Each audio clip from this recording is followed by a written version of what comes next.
In a world where film, television, video games, technology, toys, lawnmowers, dark matter. Wait a minute. Lawnmowers, dark matter?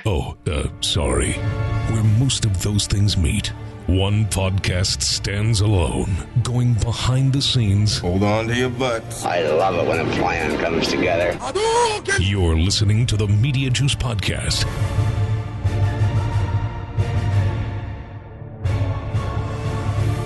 Hey everybody, welcome to the Mediajuice podcast. I'm Jeremy Sneed, and I'm here with my producer, Jeremiah Isley. How's it going, everybody? And we've got a cool episode for you. My pal Alison Haislip will be joining us later in the episode. Alison and I met years ago when I was shooting Video Games the Movie, and she's worked with me on my last show, Unlocked.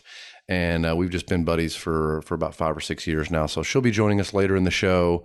And we'll be talking about a lot of fun other stuff and cutscenes and overall fun media juice behind the scenes stuff. So yeah, should be a good episode. Yeah, looking forward to it. And before we go any further, what do you say we take a quick look at what's coming up in this week's episode?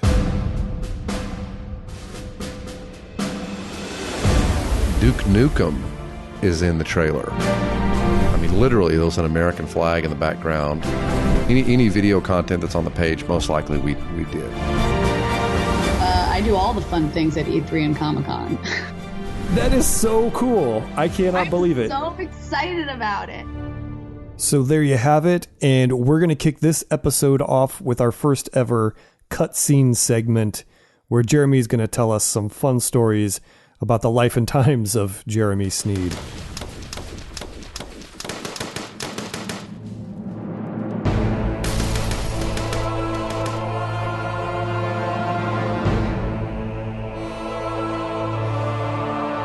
All right, so this segment we're calling the cutscenes. Jeremy, I hear you were at E3 recently.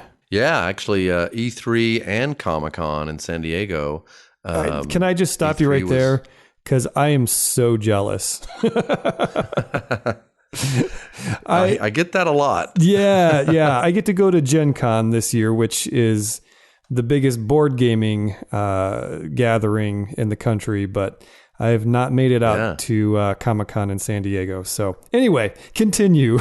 No, that's good. I mean, I guess I kind of take it for granted. I've been going to E3 since 2001, so 16 years. Nice. And I've been going to San Diego Comic-Con since 2000. Trying to think here. I think it was 2008 or 9. Okay. Wow. Actually, so about 10 years on Comic-Con, about 16 on E3. But yeah, they've just been, they're just kind of part of my DNA now. It's like, about a month before E3, start reaching out to friends and industry people, kind of, hey, who wants to have dinner? What parties are happening? And for the longest time, I was shooting, Video Games the Movie every year. I think we shot at E3 3 or 4 years. Obviously, it's kind of the mecca for the video game industry. So a lot of times we'd backlog, kind of backload our schedule for E3 while we were shooting because we knew that we could get a lot of industry folks there. So shot at E3 for Video Games the Movie and for Unlocked, which we finished in December. So gosh, from probably 2010 to 2015, we shot some form of video game documentary content at E3. And so this last year, last month, however long it's been, it's kind of the first year in like 5 or 6 years that I haven't been walking around with a camera crew shooting something. So it's kind of nice just to hang out and see friends in the industry, and got to catch up with a lot of the cast from Unlocked. I hung out with Alison Haislip and Megan Camarena, who also goes by Strawberry 17, who was our esports host for Unlocked. Nice. So it was cool. Yeah. E3 was a lot of fun. There was I hung out with Alison Haislip. She texted me and said, hey, I'm going to go hang out with the Call of Duty cast. And I was like, what does that mean? Call of Duty cast. It's, I know there's voice actors and stuff. So I met up with her and we ended up going on this rooftop in downtown LA with it's the mocap actors, and I think it's their voices too. Okay. Yeah. Yeah, it's all the dudes that play the characters in motion capture and the voices. Anybody Hung out with them. famous? Like anybody well known, or are these? Not really any. I hate to use the word A and B list Sure. talent, but no one you would know from film and television. I think a lot of those guys have done stuff in gaming and maybe some voice work, but I don't think anybody you would know from film and television. But cool dudes. I mean, we went up on this rooftop and like took this epic photo. It had like literally there was an American flag in the background.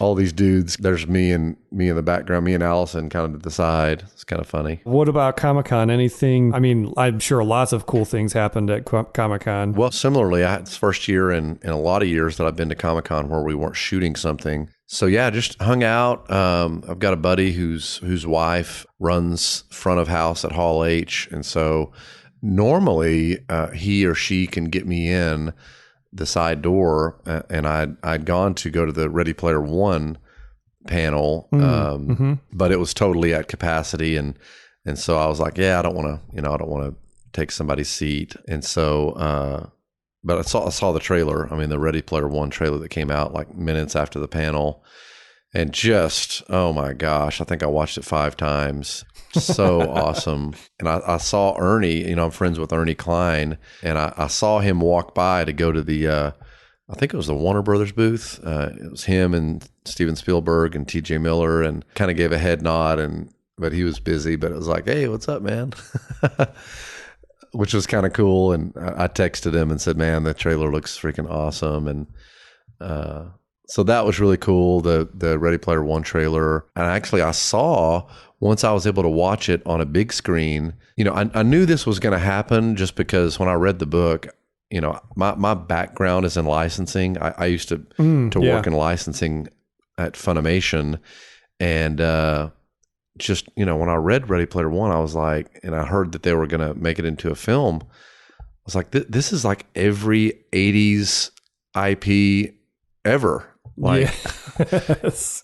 Back to the Future and Family Ties and Atari and Voltron and Ultraman and you name it. I was like, how in the world? I mean, Star Wars. How in the world are they going to get all those rights? Right. And if the trailer is any indication, I think what they're doing, which is understandable, and I kind of guessed as much, is they're using as many Warner Brothers properties as they can. Sure.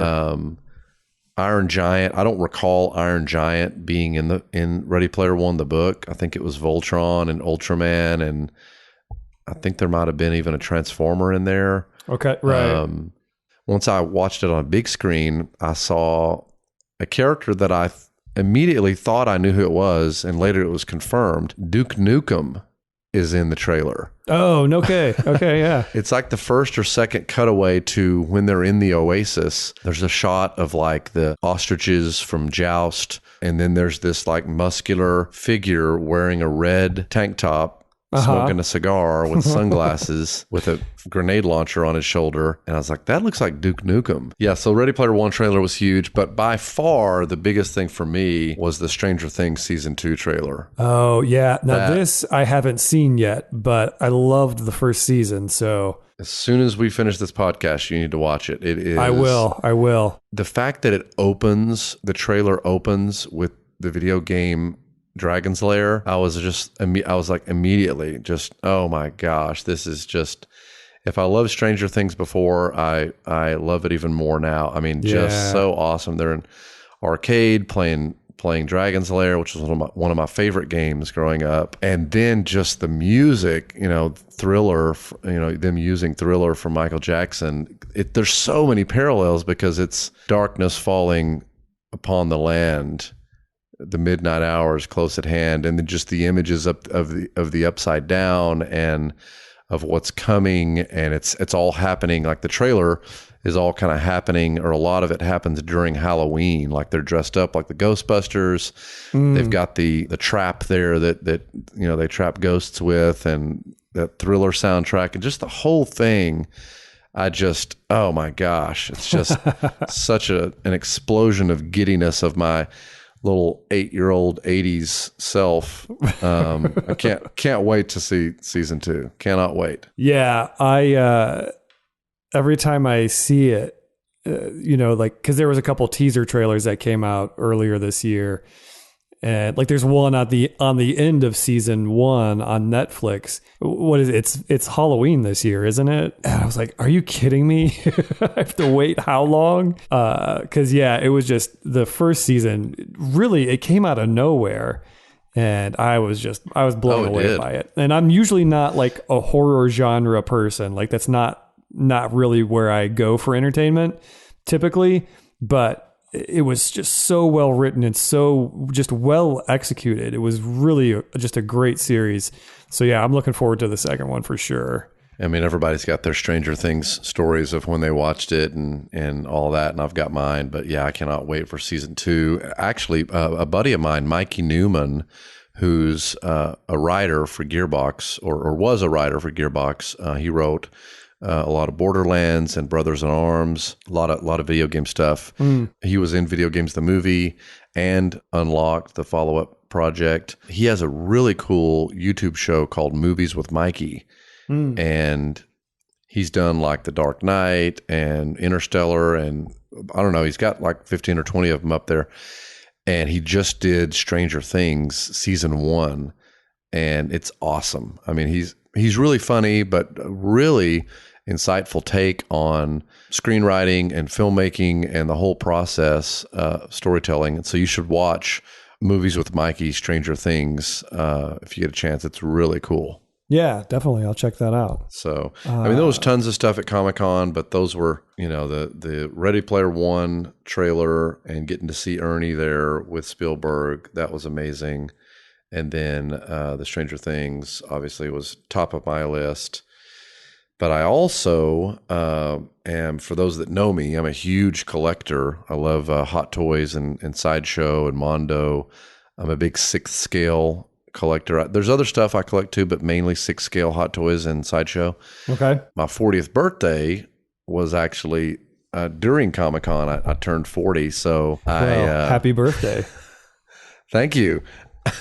I kind of splurged, and there's this one booth. I don't even know if the booth has a name, but it's this one booth that's down towards the end of the exhibit hall, back where a lot of the game companies are, and they sell Sideshow and Hot Toys and other stuff. And they'll have rare stuff that, that's sold out on the website or sold out kind of in stores that you can't find. And I kind of splurged, and I won't say how much I spent, but if I did have a birthday stash of money, I spent it all at that booth on Hot Toys. Yeah, it's your birthday. It's a big one too, right? So you got to just run with it.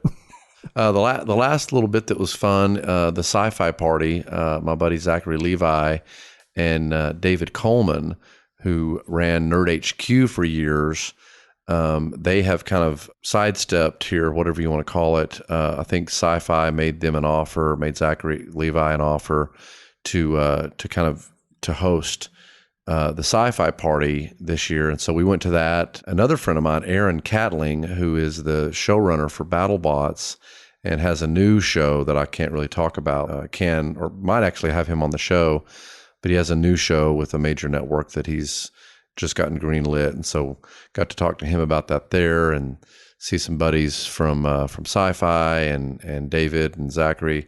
So that was fun too. There's always parties going on everywhere at Comic-Con, but that was a fun one this year at Sci-Fi. We are tonight's entertainment.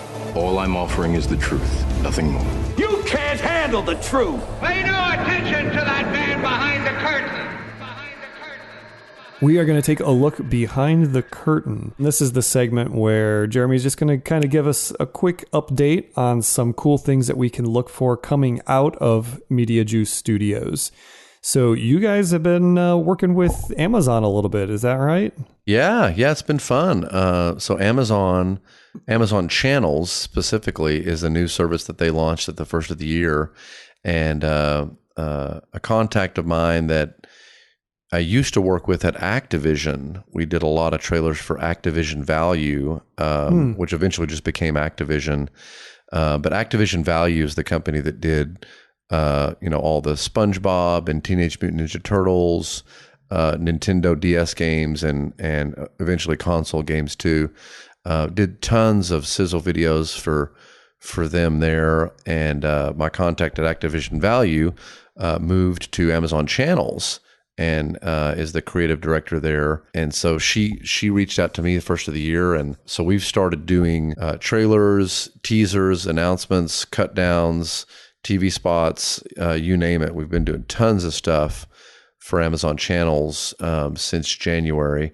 So yeah, check out, if you just Google Amazon Channels, or I think it's just amazon.com/Amazon Channels or /channels. But it's a new service that basically it's kind of a la carte. So if you have Amazon Channels and you want to watch HBO or Showtime or Cinemax or Stars or whatever, you can go to your Amazon Channels page or account. You can have it all there in one place instead of having to, open up your HBO app or open up your Showtime app or open up your Stars app. You can go to one place, have all your subscriptions there. So pretty cool a lot. And we've made some great trailers for them talking about the service and the different shows and networks, which has been fun. I feel like we're getting to kind of flex some of our creative muscles as a studio and working on, stuff as randomly different as like Acorn TVs and Faith and Family, and then like HBO, like Silicon Valley and Game of Thrones, Dark Knight, right? Game of Thrones. Yeah, it's like we're literally in one day we'll work on family friendly kid stuff and then Game of Thrones. Right. So yeah, I just looked it up. It is amazon.com/channels, and it'll bring you up to that service. Yeah. So check that out. It's a lot of fun. And if you go there or go to their Amazon Channels Facebook page, or I'm sure they have other social media, then you'll see the work that we've done for me. Any video content that's on the page, most likely we did.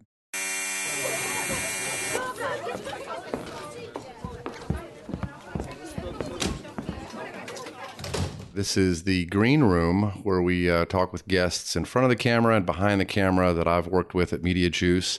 And this week we've got Alison Haislip with us. Alison, how's it going? Are you there? I'm here. Hi, guys. Hey. So, Alison, I guess first off, some people may know, some people may not. Why don't you give people just a real brief intro as to how we know each other, what we've worked on together, and all of that, and then we can kind of go from there. Well, if I remember the story correctly, which there's no guarantee I do, I got hit up by Claire Grant saying she had just done an interview with you about a video game documentary.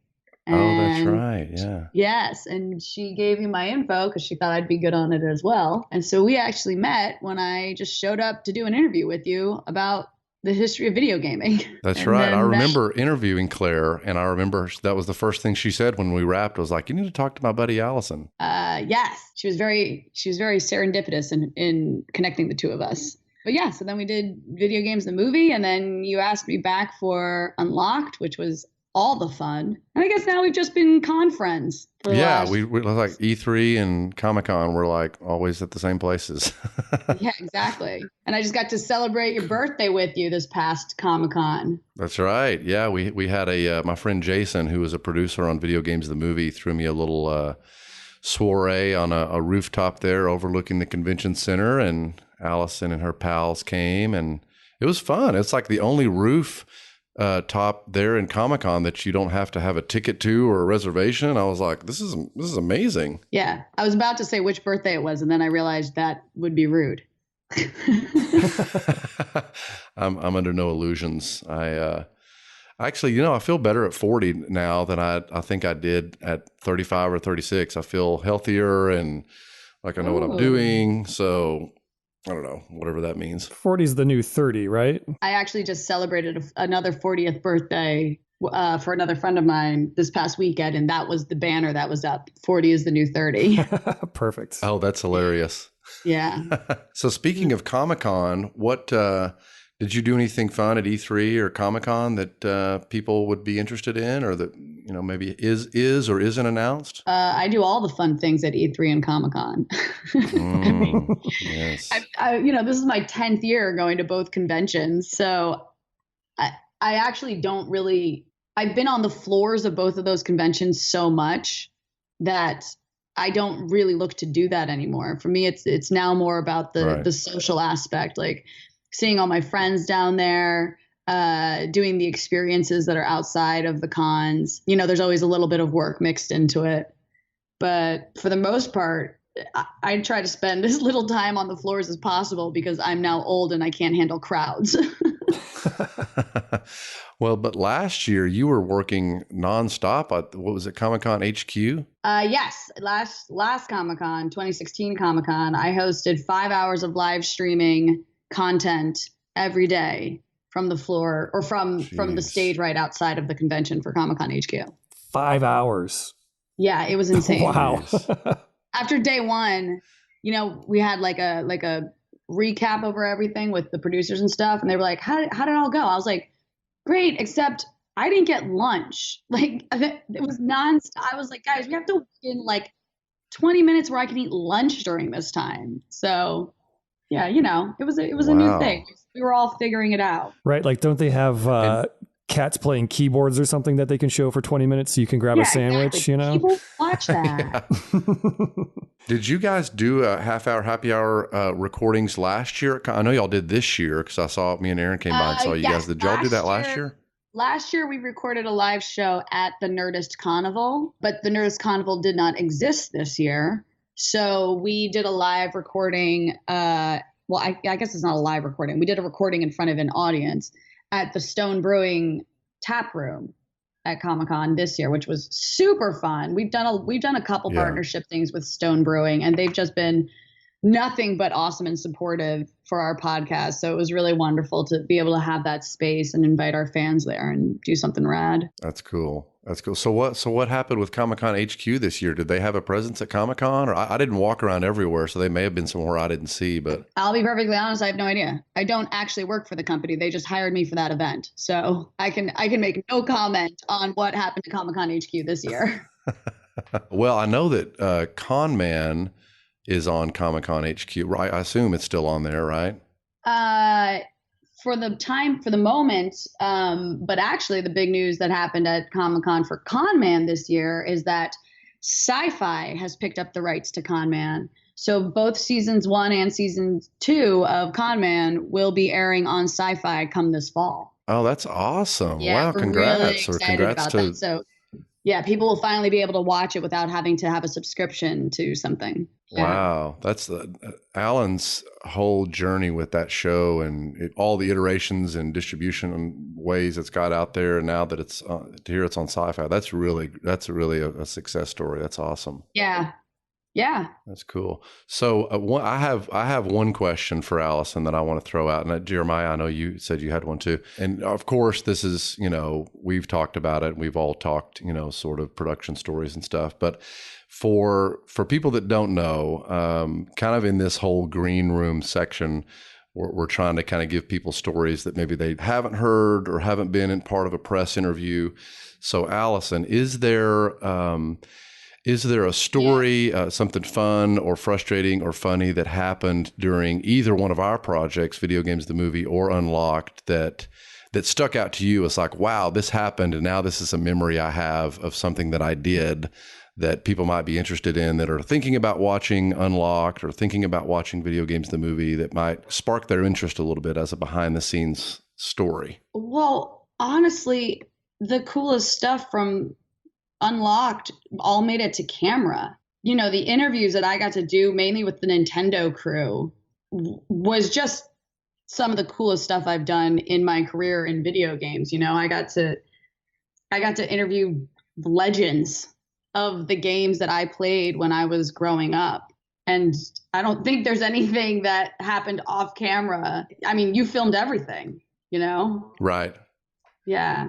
Yeah, that's a good point. There's it was pretty epic for most of what we shot of your stuff, especially Nintendo. It's like everything that we shot is far more interesting than anything that happened behind camera. Right. I mean, just sitting down with Miyamoto, it's like that's any gamer's dream come true.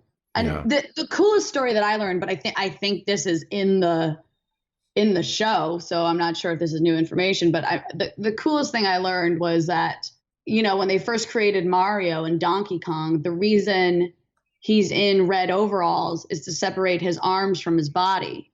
And the reason he has a mustache is to separate his nose from the rest of his face. So this iconic look we have of Mario was really created solely to make him pop more on the screen, and not because they actually wanted to create an Italian plumber with a mustache. Right. No, that is so much of that. I mean, so many of the stories, people in Unlocked and in Video Games the Movie, it's like all of those old 8-bit and 16-bit games. I mean, the stories that I heard too is, you know, so much of the limitations is where the art form came from, which is fascinating to think of now, you know, that there's, you know, technically no limitations, just that the opposite of that yields, you know, this, I don't know if you've heard of, Jeremiah and I were talking about this a little bit. There's this whole new like artistic movement called 8-bit. And it's like, you know, music, still art, all kinds of stuff that, I mean, maybe I'm I'm so focused on documentaries and films and stuff. I heard about that a few months ago, and I started looking online. It's like, wow, this is really cool. Yeah, I mean, it is. It's like, everything always comes back. What was retro is now cool. Right. Yeah, I actually have some friends who are way into like 8-bit music and have all these albums and stuff. There's actually a pretty cool Christmas one out there. What do they call that? I think it's just 8-bit. Like if you can like Google search 8-bit music and it's all over the place. There's a ton of it. Huh. I don't know if there's like a culture name, you know, like hipsters or whatever. Yeah, I've heard some people call it chiptune, but I don't know if that's specifically 8-bit music or if that's a separate thing. I'm not too hip myself, so. The way I look at it, if I don't know about it, it's not cool. Yes. I like it. I'm going to adopt that. I'm going to adopt that motto now. Yeah, there you go. It must not be cool. It prevents you from feeling old. So, I actually got a press release from Yellow Games a few days ago. Ooh. And I was so psyched because we had this interview lined up, and I opened up this email and there you are. Yes. As a monster in King of Tokyo. That is so cool. I cannot believe it. I'm so excited about it. Yeah. I started working with Yellow Games. Gosh, maybe 2 or 3 months ago, they brought me on board as a brand ambassador, which is like, one, I've never done anything like that. Well, that's kind of a lie. I've worked with brands before, but not a board game brand. And I was really excited because I've obviously played a few of their games, and I just feel like the Yellow Games are they're just really creative, and they're fun, and they're super easy to play. Yep. You know, you can play a game for 10 minutes or you can play a game for 3 hours. Right. You know, as much as I love video games now you're committing 80 to 120 hours of your life to complete something. So sometimes you just want to play a game where you can sit down and like, you know, pop a couple out when you have 30 minutes to kill or something like that. So when we were like working on this whole deal about what exactly I would be doing with them, you know, obviously it includes social media posts, and I'm doing some appearances for them and stuff like that. And then they were like, and if it's okay with you, we want to make you a game piece in King of Tokyo. And I was like, what do you mean if it's okay with me? Best thing I've ever heard. And then when they told me the name of it, because obviously King of Tokyo is Japanese themed. Right. So we're thinking of making you a giant ninja, and we're going to call you Alison. And I was like, that's the most amazing. Like this is going to be a highlight in my career, is being turned into a ninja game piece named Alison. Yeah, I was pretty impressed. The piece looks great. The artwork looks awesome. It's like the whole Kill Bill thing going on, and super pumped. Oh, I need to see this. Is it online now? I don't know if it is. I'll forward you the email. I've got the press release in my email, but you'll love it. It's super cool. It actually got announced today. Hold on, I literally just got sent an email about it. Oh, I'm in that game piece. I keep saying me, but that game piece is in the list of top 100 wants at this year's Gen Con, according to Board Game Geek. Oh, yeah. I saw you. Wow. You tweeted that, didn't you? Yeah. Or something? Yeah. But I'm like, I'm like a, exclusive, a desirable exclusive. Hot item. Right? A con promotional piece only. Yeah. So if anyone's going to be at Gen Con, I will actually be doing a signing and signing people's pieces. very cool. I will be in that line. I'll be there. Maybe I'll let you cut the line since I now know you. All right, sweet. No, I'm not. People listening to this are like, damn it. And just so you know what he looks like, Alison, Jeremiah is basically my doppelganger. He's tall, bald, and has a beard. And 40. So, yeah. And 40. Like, you only look like you're 39. You can't be him. Oh, yeah, right. I might look older than Jeremy, but yeah, you won't miss me because I just look for the guy who looks like Jeremy. So it's perfect. Yeah. So yeah, that's cool. What you said about yellow games is so right on. Their games are easy to learn. Like I play them with my kids. They love them, and I was super pumped when I saw that you were a part of this thing. So yeah, that's super exciting. That's like one of my career goals is to have some designer somewhere like slip me into a game. Right? Like it's so cool. Yeah. So cool. It's funny. A lot of the Capcom guys, we work with Capcom a lot, and Capcom Japan is the developer. They're the ones that make Resident Evil and Marvel vs. Capcom, and it's an ongoing thing that a lot of the producers and marketing people at Capcom get they get the honor of being placed into the game. So if you like, for example, this guy Mike that I've worked with for years, he got placed into Dead Rising as a zombie, and he's actually wearing his like company Capcom shirt. Nice. So it's like it is like a geek rite of passage to be put into a game or made into a figure or something. Thanks, Alison, for joining us. And anything people should be looking out for, or you want to plug or promote for Alison Haislip, the actress, host extraordinaire? Well, people can always check out my podcast. I have a weekly podcast on the Nerdist Network called The Half Hour Happy Hour with Alison and Alex. We're on iTunes and Stitcher and Google Play and all that kind of stuff. And basically we are about 30 minutes, and it's myself and my co-host Alex Albrecht, and we have a drink and we just talk about the random weird stuff we found on the internet that week. And then, of course, if you're going to be at Gen Con, please come by the booth. I don't know what my times are there yet, but just keep an eye out of when I'll be by the booth, and you can pick up my exclusive King of Tokyo piece, and I'll sign it and all that. Awesome. And I'll vouch for Half Hour Happy Hour. It's a great podcast. I listen to every episode. So yeah, y'all should definitely check that out. Yeah. Awesome. Thanks, Alison. Appreciate you jumping on with us, and we'll see you soon. Of course. Thank you guys. Take care. All right, welcome to Script Notes. This is the segment of the show in which we answer questions and read emails and other social media communique to us during the show. So if you want to be a part of this segment, if you have questions for Jeremy or myself, you can get a hold of us via mediajuicenews@gmail.com, facebook.com/mediajuicestudios, or on Twitter @MediaJuiceTwit. So those are 3 ways you can get a hold of us. Like one Michael Kang did, he wrote in and asked, what's the process of writing a script for a video game trailer? So Jeremy, what is that process? Oh, yeah.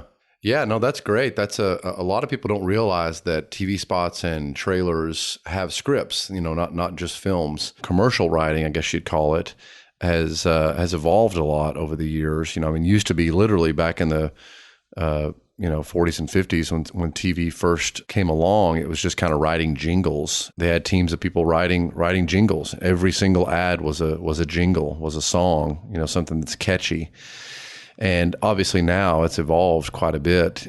Trailers and TV spots and viral videos and whatever you want to call them have come a long way. And so for us, obviously it depends on the content. So if we're doing a trailer for Street Fighter, that concept and the approach to that and to writing a script for that is much different than it is if we're doing, say, a corporate video for for Mauser Electronics or for Sabre, another one of our clients. So it's really just kind of being engaged and being present with what the product or service is and saying, okay, what's the two things that you want to keep in mind is what does the audience expect and want, and what does the audience not expect and maybe not necessarily know what they want, because it's kind of a reverse psychology a lot of times, which is where you get the really weird, like Old Spice commercials and just random stuff that's just like, why do I remember that? Or why do I think that's interesting? You know, I don't know how much Old Spice it sells, but I think it's those two things. It's figuring out what the audience is used to and what they want and what they're not used to, and maybe what they think they don't want, and playing off both of those, because that's what's going to get their attention. And then you just put that into the writing process, whether we're writing voiceover or text supers or both. You just kind of take that process and put it into the script. Good question, though. I've actually never got that on social media. I've talked about it to people before, but never got that on social media. So good stuff. All right, well, that is going to put a wrap on this episode number 1 of the Mediajuice Studios podcast. We want to thank you all so much for listening. You can, again, contact us at mediajuicenews@gmail.com or find us on Facebook at Mediajuice Studios after you put in the facebook.com/, and you can also tweet at the show at Mediajuice Twit. We really want to thank our guest, Alison Haislip. She was awesome to spend some time with us today. And thanks, Alison. Yeah, thank all the listeners as well. Awesome. Thanks, guys. Thanks for tuning in. We'll get better at this and be more interesting as episodes progress. And keep tuning in. Check us out on iTunes and Stitcher and everywhere and anywhere you can get podcasts. Obviously, all of our other stuff, Facebook, Twitter, YouTube. You can find Mediajuice Studios. Subscribe, like, rate, all that good stuff. I know you hear that on every single podcast and YouTube channel. But it's true. It helps. It means a lot. Yeah, it does help. And if you are a fan of Mediajuice and want to hear more podcasts, and one thing I should mention before we wrap up is, we just started a new series here at Mediajuice called Anatomy of a Trailer, which we're probably going to talk about more in future episodes, but it's basically a behind the scenes on how we make trailers here at Mediajuice. It's kind of a commentary from me, and so check out Anatomy of a Trailer on our YouTube channel and our Facebook. I think right now we've got about 3 episodes up. One's for Capcom Pro Tour, another one's for Devil May Cry Definitive Edition, and I think we have one up for Duke Nukem 3D 20th Anniversary World Tour. Wow, that's a mouthful. So check that out if you do enjoy, hearing from me and Mediajuice and behind the scenes stuff. I think you'll like Anatomy of a Trailer. And that'll do it for episode 1. Thanks, guys, and stay tuned.